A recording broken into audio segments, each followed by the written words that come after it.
Dyma'n sir, dyma'n nyffryn ni, dyma'n fy mro.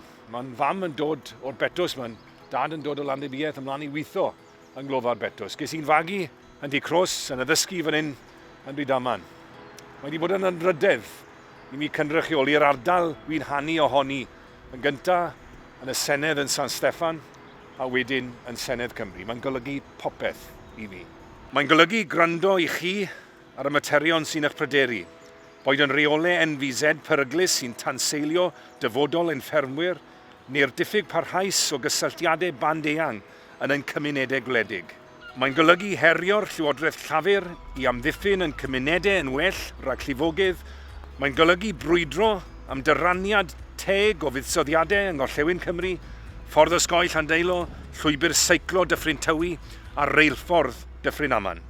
Mae'n golygu sicrhau nad yw yn ran ni o Gymru ar ei cholled am beidio fod yn y cornel anghywir o'n gwlad. Mae'n golygu brwydro dros well gymorth i'n busnesau lleol a sicrhau bod modd iddynt goroesi'r cyfnod heriol yma. Mae cynrychioli Dwyrain Caerfyrddin a Dinefwr yn y Senedd wedi bod yn anrydedd i fi. A dwi'n gofyn i chi estyn yr anrydedd i mi unwaith eto yn yr etholiad seneddol eleni.